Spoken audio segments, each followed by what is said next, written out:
Bitcoin, short and sweet video today. We're just going to look at the daily chart of Bitcoin with the Bollinger Bands and our 21-day EMA. Look at our current move here. We'll zoom in, right? Let's put it on auto and we'll put it on log scale. Look at the bands. This is exactly what you want to see out of a power move to the upside. What we're getting, you came outside of the Bollinger Bands. 95% of your price action is going to happen inside of these. So when you get far outside of it to either side, top or bottom, you can be, the longer you spend out here, the more confident you can be that it's going to come back into the bands. Okay, so you can see that we're starting to get, we crossed back up. We broke through in a powerful way through the middle of the line. The purple line is just the average of these lines. And as the mouth starts to open here, the top to the bottom, we're getting a power move. How do you know it's a power move and not just a regular move? Well, yet one, the mouth is opening. Two, you're hugging that top line.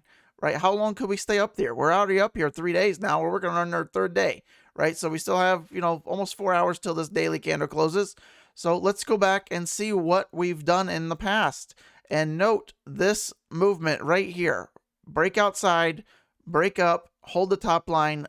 Just burn this image in your mind right here and see if we've seen it before, right? Look back at July here, okay?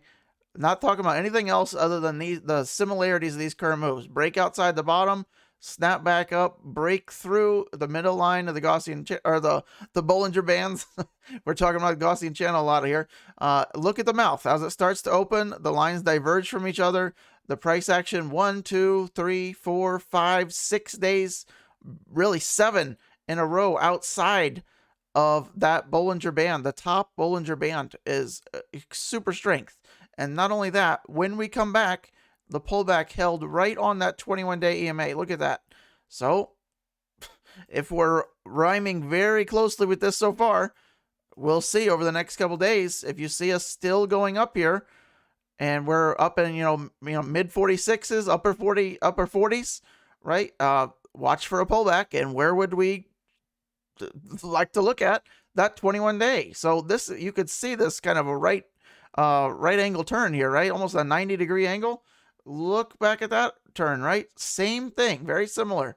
So over the next couple days, where could we potentially see a tap out at or resistance? Well, we've looked at this previous support around this, mid 46K level, right? We talked about this, but let's put on our, our rough fib retracement tool here, and let's see where that says. Well, right around that level, 46.8, 47, somewhere right in there, right? That would also coincide with maybe another couple days of positive upside momentum.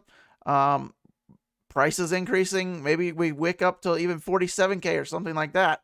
But the next logical place for resistance to me is right here.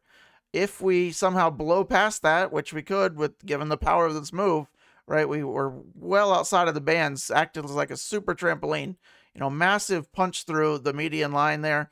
And then, holding the top is a super bullish sign, okay? No signs of stopping just yet. What you want to be watching for is a close of that Bollinger Band on the bottom. If that, or the top, right? You just want the mouth to continue to open and then the move can continue. Look at the bottom here. Notice the bottom back in October, right when it started to close. Look at the price, right? It just kind of went sideways, right, for a little bit. And then, you can still move up. When you get your pullbacks, you don't have to pull back to any certain level. Right there, case in point is the more you can hug that top line of the Bollinger Band, the more bullish the price action is. So if you see a pullback, it doesn't necessarily mean that you have to go hit anything.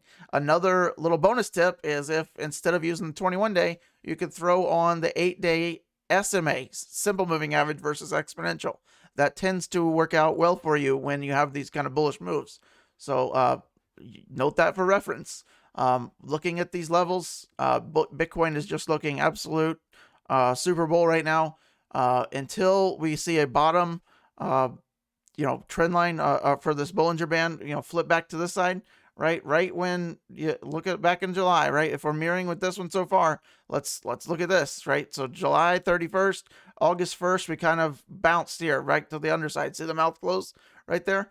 And then the price actually comes down and stops and goes sideways, comes down. Just like October, as soon as we turn around, the upwards movement kind of halts right there. So It doesn't. It's unlikely to halt until one of the top sides or the bottom side, you know, curls back in.